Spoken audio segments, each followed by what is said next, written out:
Jessica Monroe rushed through the crowded hospital emergency room, her scrubs already stained with coffee from an earlier mishap. As a single mother working double shifts as an ER nurse, she'd mastered the art of functioning on minimal sleep and maximum caffeine. Her auburn hair was pulled back in a messy bun, and dark circles shadowed her normally bright hazel eyes. This Tuesday evening shift had been particularly chaotic. A 5-car pileup on the interstate had the entire staff running on adrenaline for hours. "Monroe, curtain 3 needs sutures," barked Dr. Winters without looking up from his chart. Jessica grabbed a suture kit and pushed aside the blue curtain, expecting another drunk college student with a bar fight injury. Instead, she found a tall man in a torn, blood-soaked designer suit sitting rigidly on the edge of the bed. Despite his disheveled appearance, something about his posture screamed wealth and authority.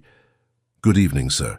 I'm Jessica, your nurse tonight," she said professionally, though exhaustion tinged her voice. "Let's take a look at that hand." The man reluctantly extended his right hand, revealing a deep gash across his palm. "This is unnecessary. I should have just had my private physician handle it," he muttered, his voice deep and cultured. Jessica gently cleaned the wound, noticing his slight wince despite his stoic expression. "This is pretty deep. You'll need stitches. Mind telling me how it happened?" she asked, preparing the local anesthetic.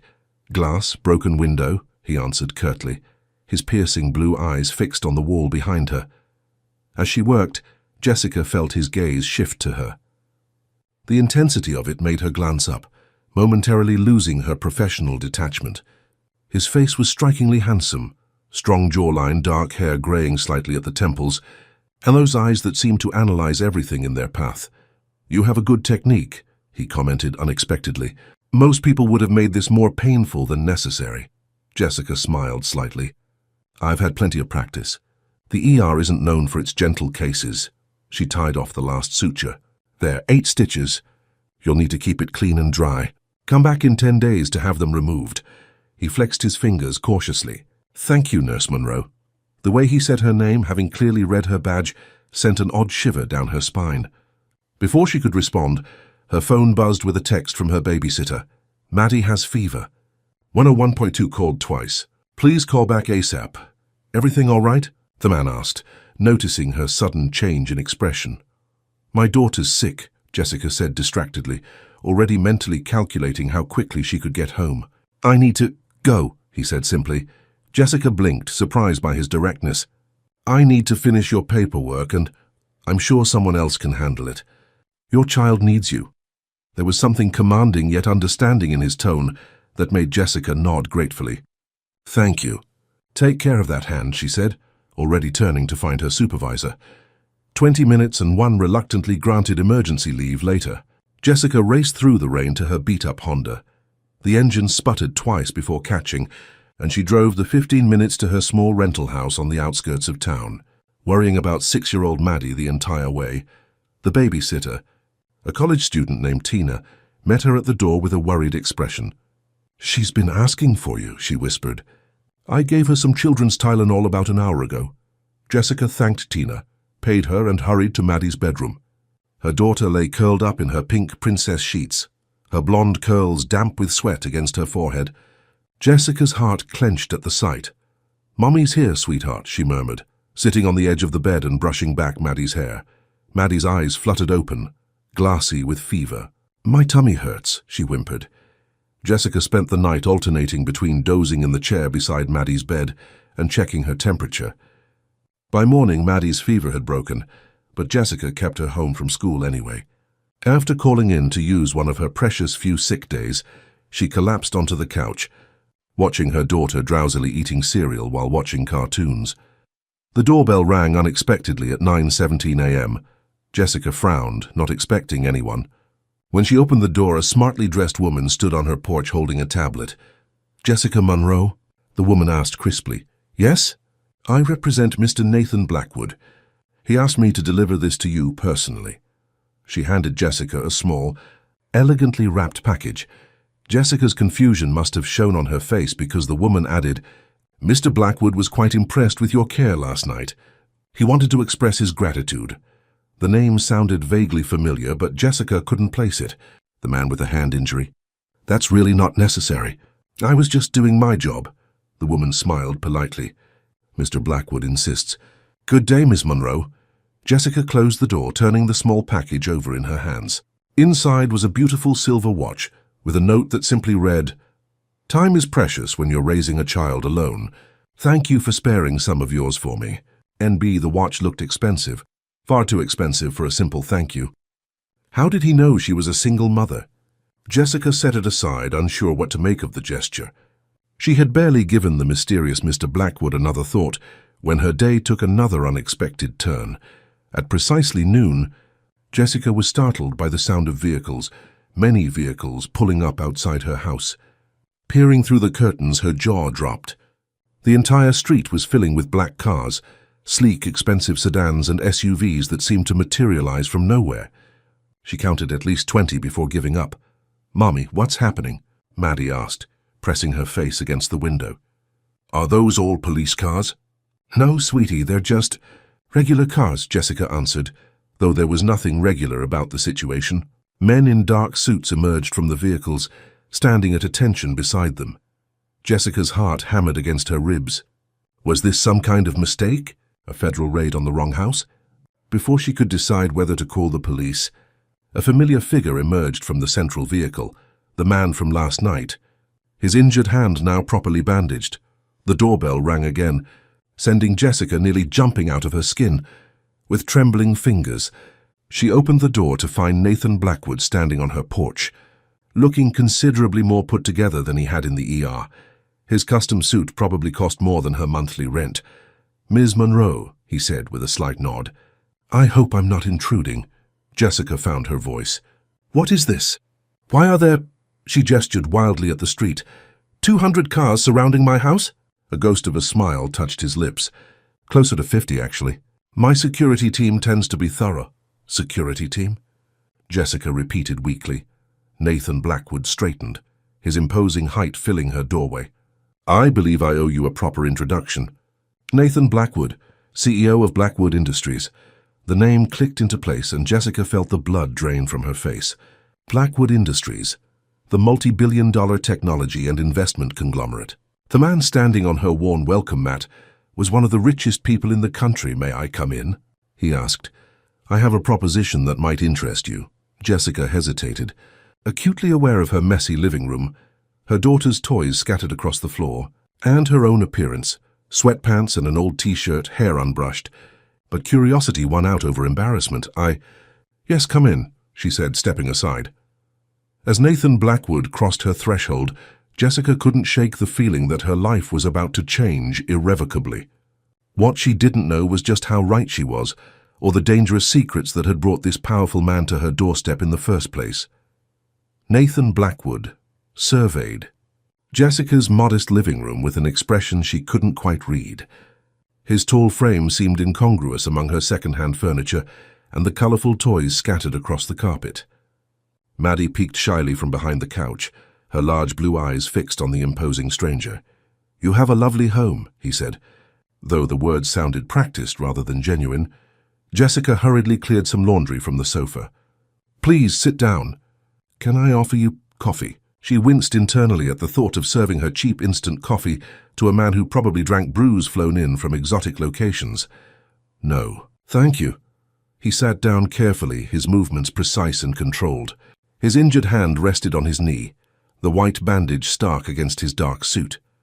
Your daughter, Maddie, isn't it? Jessica tensed. How do you know her name? I make it my business to know things, Ms. Monroe. His blue eyes shifted to Maddie, who was still watching from her hiding place. His expression softened unexpectedly. Hello, Maddie. I'm Nathan. I heard you weren't feeling well. To Jessica's surprise, Maddie stepped out, clutching her favorite stuffed rabbit. Are you the man Mommy fixed? A hint of genuine amusement touched his lips. Yes, I am. Mommy fixes lots of people. She's the best fixer ever, Maddie declared with the absolute certainty only a 6-year-old could muster. I don't doubt that for a second, Nathan replied, and Jessica caught a glimpse of something sincere beneath his polished exterior. Maddie, sweetheart, why don't you go play in your room for a bit? Mr. Blackwood and I need to talk. Once Maddie had reluctantly retreated, Jessica turned to Nathan. Mr. Blackwood, while I appreciate the gift, it's far too expensive and I really can't. The watch is merely a token of appreciation, he interrupted. What I'm here to discuss is of much greater significance. Those cars outside, your security team, this all seems excessive for a simple conversation. Nathan's expression grew serious. Nothing about this situation is simple, Ms. Monroe. The injury you treated last night wasn't from a broken window. He paused, studying her reaction. Someone tried to kill me. Jessica's breath caught. What? Why didn't you tell? Because hospital records can be accessed and I couldn't risk word getting out. He leaned forward, lowering his voice. The person who attempted to take my life is still out there, and they're not going to stop. I don't understand what this has to do with me, Jessica said, her mind racing. Last night you demonstrated exceptional skill and discretion. You didn't pry, you didn't gossip, and you prioritized your child's welfare over professional protocol. He nodded toward the mantel where a framed nursing degree hung. Your background is impressive. Georgetown University, graduated with honors, yet you're working double shifts at a county hospital. Jessica felt heat rise to her cheeks. Being a single mother doesn't always allow for career advancement. I do what I need to for Maddie. Precisely my point. You're resourceful, capable, and fiercely protective. Nathan straightened. I need a private nurse, Ms. Monroe. Someone I can trust while I recover and handle the situation that led to my injury. The position would be temporary, 3 months, but the compensation would be substantial. Enough to secure your daughter's college fund and perhaps purchase a home of your own. Jessica stared at him in disbelief. You want me to be your nurse? Mr. Blackwood, I have a job, a life here, which is precisely why the offer includes accommodations for both you and Maddie at my estate. She would have access to the best private tutors, ensuring she doesn't fall behind in her education. Your position at the hospital would be held, with a generous donation ensuring they're amenable to your extended leave. Jessica's head was spinning. This is overwhelming. I barely know you. Yet I've entrusted you with information that could put my life at risk if leaked. His gaze was steady. Sometimes circumstances force unlikely alliances, Ms. Monroe. Before Jessica could respond, her phone rang. The hospital's number flashed on the screen. With an apologetic glance at Nathan, she answered. Jessica, it's Mark, said her supervisor, his voice tight. There's been an incident. Someone broke into your locker today. Nothing seems to be missing, but your files were accessed. A chill ran down Jessica's spine. What files? Your personnel file. Address, emergency contacts, everything. Mark paused. Security footage shows someone in hospital scrubs, but their face was hidden. The police are reviewing it now. Jessica's gaze shot to Nathan, who was watching her intently. Thank you for letting me know, she said mechanically before hanging up. Something's wrong, Nathan observed, his eyes narrowing. Jessica swallowed hard. Someone broke into my locker at the hospital. They accessed my personal information. The implications hit her like a wave. This is connected to you, isn't it? Someone's looking for you through me. Nathan's jaw tightened. It appears my enemies are more resourceful than anticipated. Ms. Monroe, I'm afraid you and your daughter may already be in danger, regardless of whether you accept my offer. As if to punctuate his statement, one of the suited men from outside appeared at the door, which Jessica had left ajar. Sir, we have movement at the perimeter. Unknown vehicle circling the block for the 3rd time. Nathan stood immediately. We need to move now. Jessica's protective instincts flared. Maddie will come with us, of course. Nathan's voice was firm but not unkind. Ms. Monroe, I understand this is happening very quickly, but I need you to trust me. Pack only essentials. My team will secure replacement items for anything left behind. Jessica's mind raced through her options. Stay and potentially put Maddie in danger from unknown threats. Or go with this enigmatic billionaire who, despite his resources and power, was at least a known entity, one who seemed genuinely concerned for their safety. 5 minutes, she said finally. I need 5 minutes to pack our things. True to her word, 4 minutes and 37 seconds later, Jessica emerged from Maddie's room with her drowsy daughter in her arms and a hastily packed duffel bag slung over her shoulder. The watch Nathan had given her was secured around her wrist, not out of vanity, but because right now it represented the most valuable asset she could easily transport. Nathan efficiently directed his team to escort them to the central vehicle, an armored SUV with tinted windows. As Jessica buckled Maddie into the seat, she caught sight of her modest home through the window, wondering if she would ever see it again. The convoy of black vehicles moved in perfect formation, weaving through the suburban streets until they reached the highway. Jessica noticed another SUV subtly positioning itself between their vehicle and a dark sedan that had been following too closely. "Where exactly are we going?" she asked, trying to keep her voice steady for Maddie's sake. "My estate in the mountains," Nathan replied, his attention divided between his phone and the road ahead. "It's secure, isolated, and has a medical facility that rivals most private hospitals. And how long do you expect us to stay there?" Nathan's eyes met hers, and for the first time she saw uncertainty in them. "Until it's safe. For all of us." As the city receded behind them, Jessica couldn't help feeling that she was leaving behind more than just her home. She was stepping into a world she didn't understand, with a man she barely knew, driven by circumstances beyond her control. What Jessica didn't realize was that Nathan Blackwood's interest in her went far deeper than her nursing skills. The truth, a truth he wasn't yet ready to share, would challenge everything she thought she knew about her life and Maddie's future. The journey to Nathan Blackwood's estate took nearly 3 hours, winding through increasingly remote mountain roads. Maddie had fallen asleep against Jessica's shoulder, her small face peaceful, despite the turmoil surrounding them. Jessica stroked her daughter's hair absently, her mind churning with questions and doubts. The convoy finally turned onto a private road that curved through dense pine forest before opening onto a breathtaking vista. Nathan's estate was more accurately a compound, a sprawling main house of glass and stone perched on the mountainside, surrounded by smaller structures and ringed by an unobtrusive but undoubtedly high-tech security perimeter. "Welcome to Blackwood Ridge," Nathan said, as the vehicles pulled into a circular drive. "This has been my sanctuary for 15 years. Jessica gently woke Maddie as they came to a stop. The little girl's eyes widened at the sight of the massive house.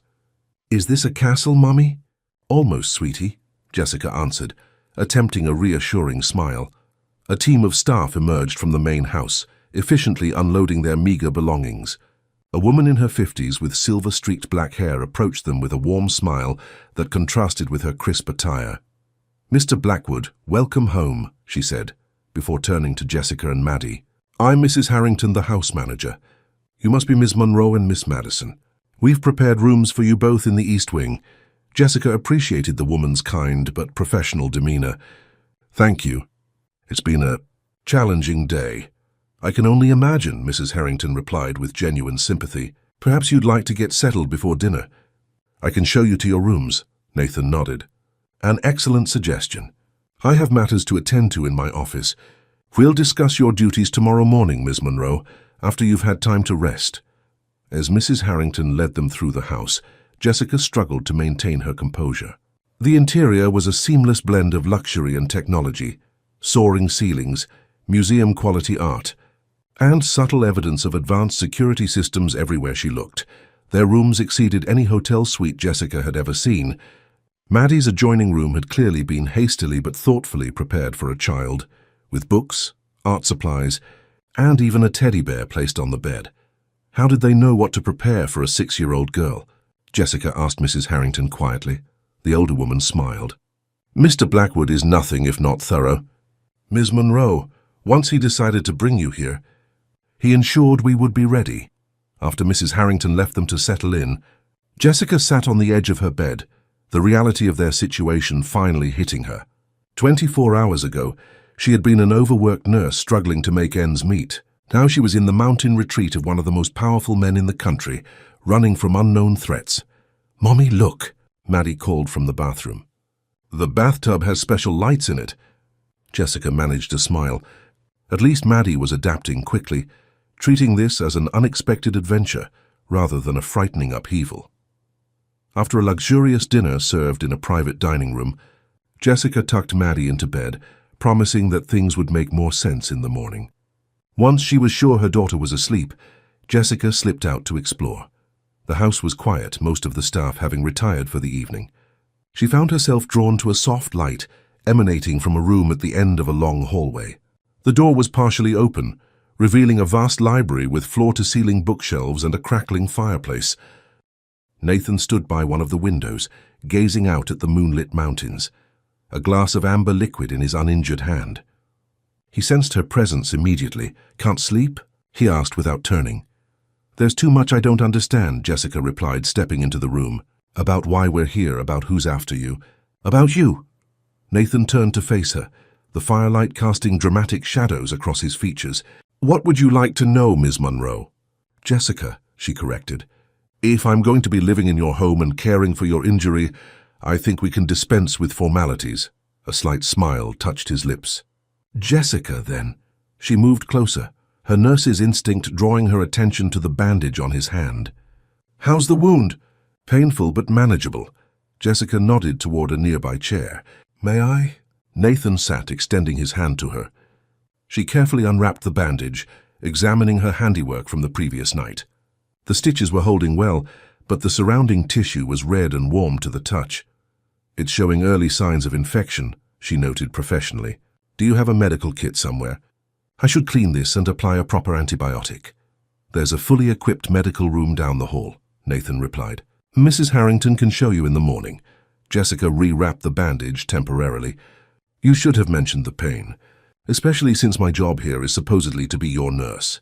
"Is that what you think your job is?"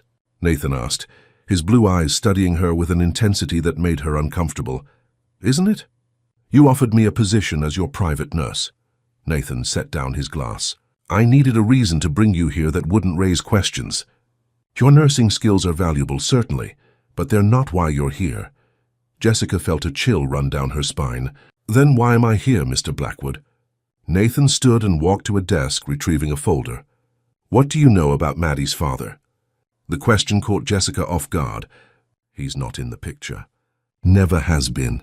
"Why would you ask about him?" "Because 7 years ago, I had a brief relationship with a woman named Charlotte Winters, a brilliant research scientist who worked for one of my companies." He opened the folder and extracted a photograph, handing it to Jessica. "This is Charlotte." Jessica stared at the photo of a beautiful blonde woman with striking blue eyes, eyes that looked remarkably like Maddie's. A sick feeling began to form in the pit of her stomach. "I don't understand," she whispered, though part of her feared she did. "Charlotte disappeared shortly after our relationship ended. I later discovered she was pregnant, but had chosen not to tell me." Nathan's voice remained steady, but Jessica detected an underlying tension. "I hired investigators, but by the time they located her, she had given birth and arranged a private adoption." Jessica shook her head, denial rising like a tide. "No, that's not possible. I gave birth to Maddie." "I have the medical records, the birth certificate, all carefully fabricated," Nathan interrupted gently. "Charlotte was meticulous. She wanted her child to have a normal life, away from my world and its complications. She chose you, Jessica, a dedicated nurse with an impeccable record and no family ties that might complicate the arrangement." Jessica felt as though the floor was tilting beneath her. "You're saying Maddie isn't... that I'm not..." "You are Maddie's mother in every way that matters," Nathan said firmly. "But biologically she is my daughter." The revelation hit Jessica like a physical blow. She sank into a chair, her mind racing through the implications. "Why are you telling me this now?" "After 6 years?" "Because Charlotte contacted me 3 weeks ago after years of silence. She said she was in danger, that people had discovered her work on a revolutionary medical technology. The next day she was found dead in her apartment." Nathan's voice hardened. "The official ruling was suicide, but I know better." Jessica felt tears burning behind her eyes. "And these people, they're now after you and potentially Maddie." "Yes," Nathan confirmed. "Charlotte's research was groundbreaking. Whoever killed her believes I have access to her work. They came after me first, but when that failed, they started looking for other connections, including her child." "The break-in at the hospital," Jessica whispered. "They were looking for a connection between us." Nathan nodded grimly. "I've suspected for years that someone within my own company has been working against me. When I recognized you in the ER, I knew I had to move quickly to protect both you and Maddie." Jessica stood abruptly, anger cutting through her shock. "You've known about Maddie for years and did nothing? You let me struggle, working double shifts, barely making ends meet, when you could have..." I respected Charlotte's wishes, Nathan interrupted. She was adamant that Maddie grow up away from my influence and the dangers of my world. I've monitored your situation from afar, ensuring you both had what you needed without interfering directly.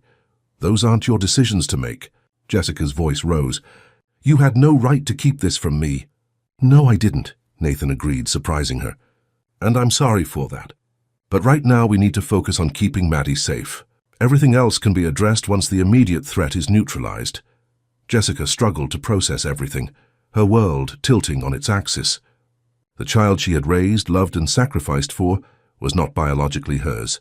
The life she had built was partially constructed on carefully crafted lies, and now they were all in danger because of secrets she hadn't known existed.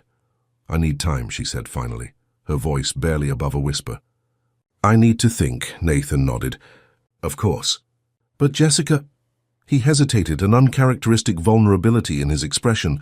Whatever you decide, know that I never intended for any of this to touch you or Maddie. And I will do everything in my power to ensure you both remain safe. As Jessica walked back to her room in a daze, she realized that the foundation of her life had been irrevocably shaken. Yet one truth remained constant: her love for Maddie and her determination to protect her daughter, biological or not, at any cost. What she didn't yet know was how deeply this resolve would be tested in the coming days. The next morning dawned with a clarity that seemed at odds with Jessica's internal turmoil. She awoke before Maddie, her mind still processing Nathan's revelation. Standing at the window of her luxurious room, she watched the sun spill gold across the mountains and tried to make sense of her new reality. A soft knock at the door pulled her from her thoughts.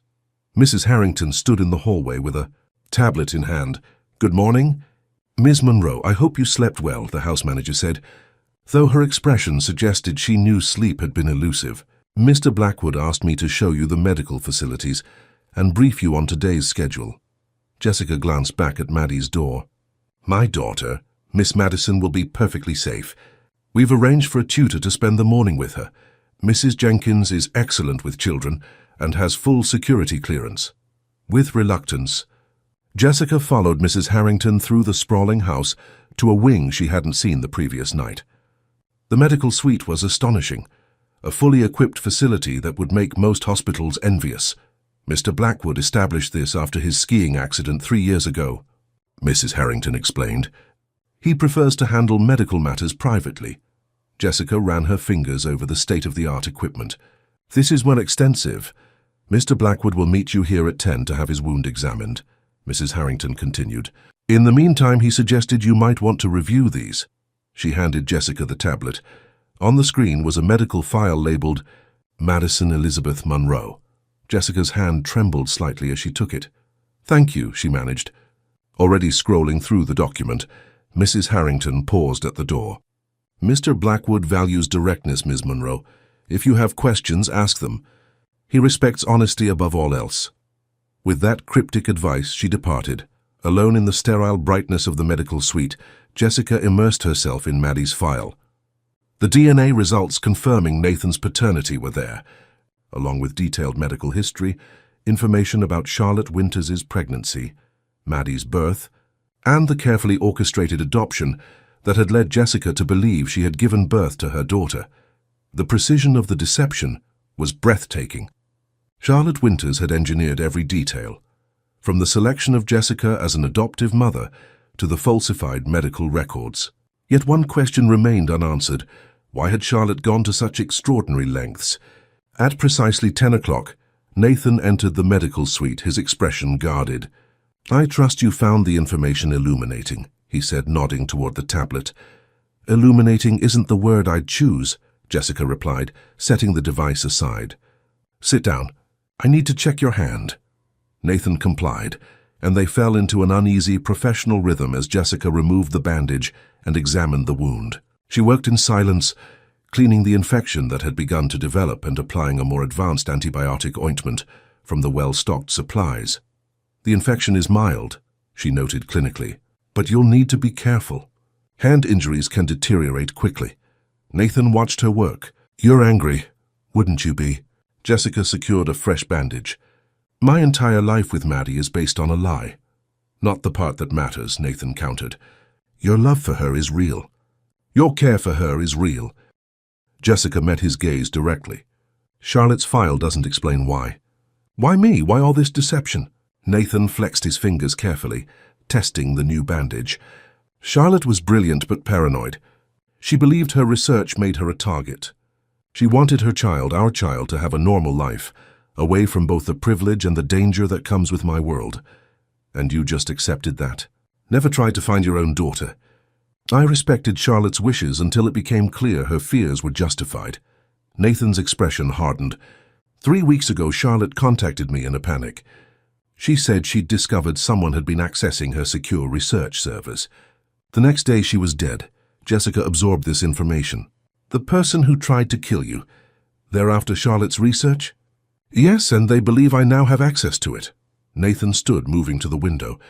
Charlotte was developing a revolutionary gene therapy, something that could potentially cure dozens of genetic disorders. The market value would be astronomical. And Maddie, what does she have to do with this? Nathan turned back to face her. Charlotte stored her most crucial research in a secure location. The access is biometrically locked to her DNA or that of a direct relative. The implication hit Jessica like a thunderbolt. They're after Maddie because her DNA could unlock Charlotte's research. Yes, which is why we need to find Charlotte's research before they do. Once we secure it, we can turn it over to the proper authorities and eliminate the motive for pursuing Maddie. Jessica stood, anger flaring. So that's why I'm really here?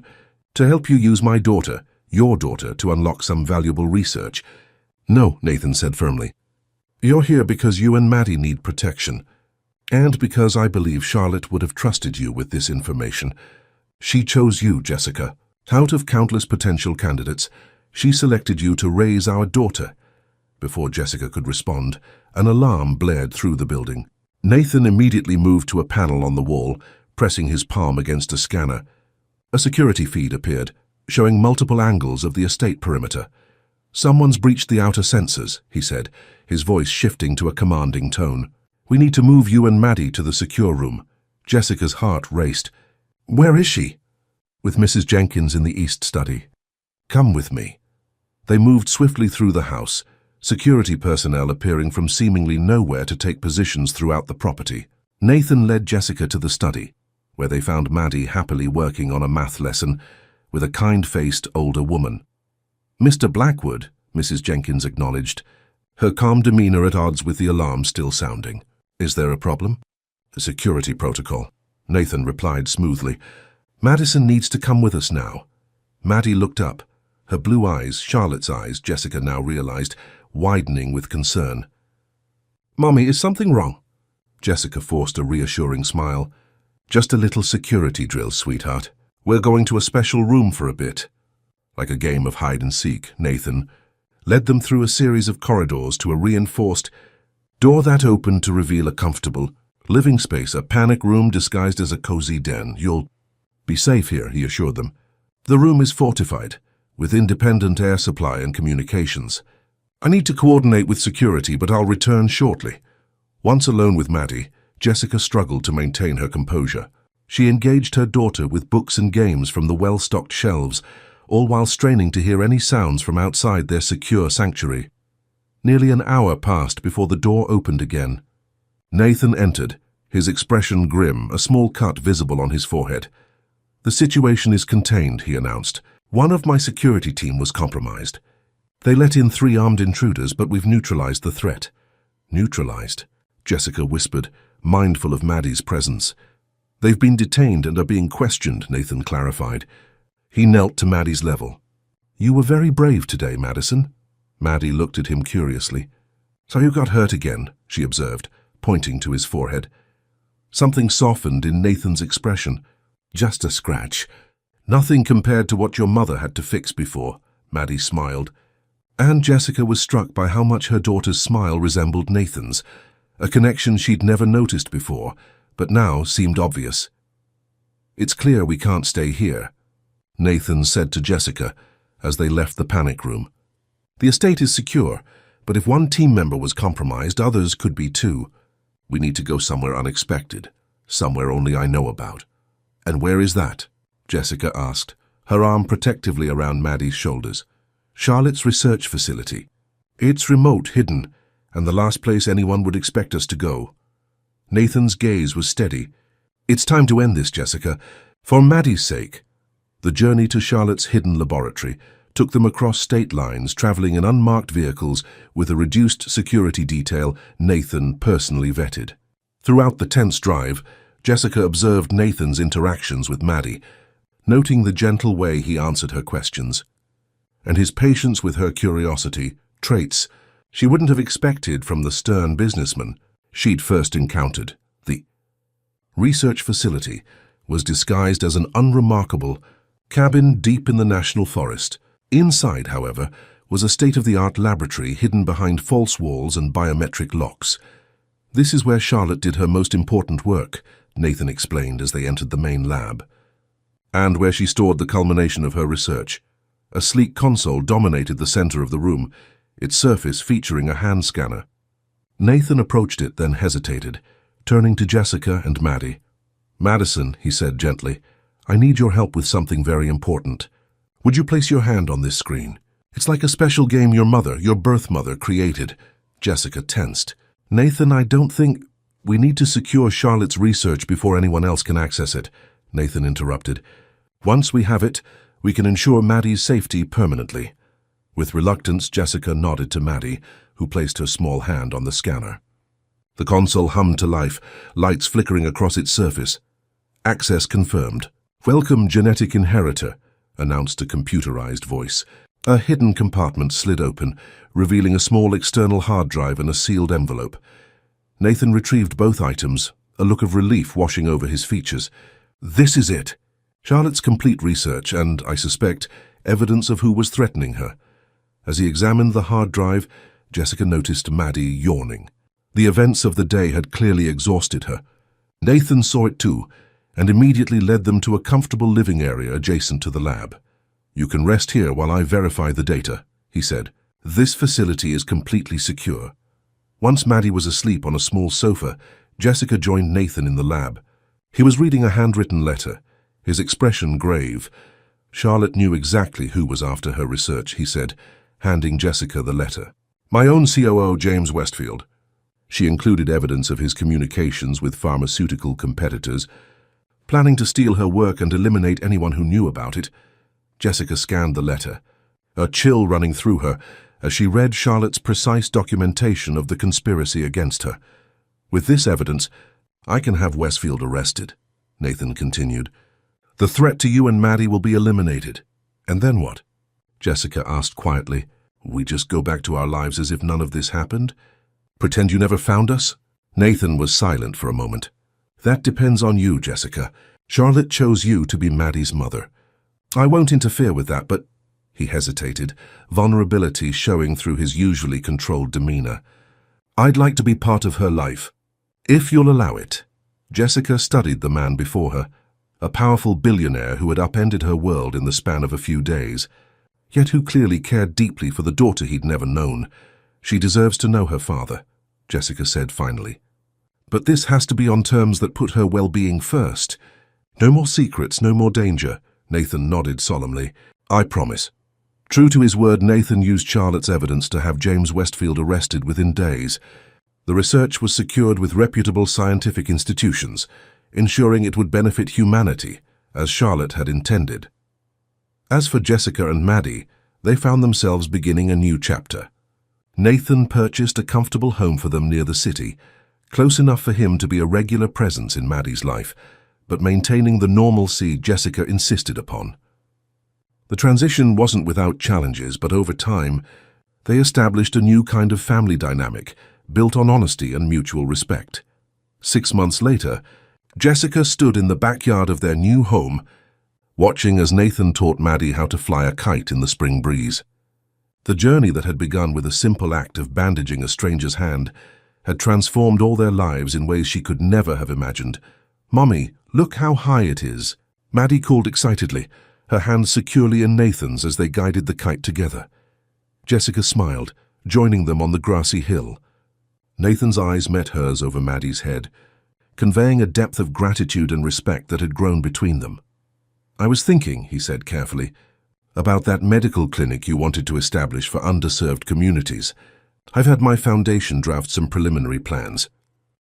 Jessica felt a warm glow of appreciation. Nathan had listened to her dreams, respecting her desire to continue her nursing work rather than simply accepting financial support. It was one of many small ways he'd demonstrated his commitment to understanding her as an individual, not just as Maddie's mother. "Thank you," she said simply. "That means a lot." As the kite soared higher against the blue sky, Jessica reflected on the unexpected journey that had brought them to this moment.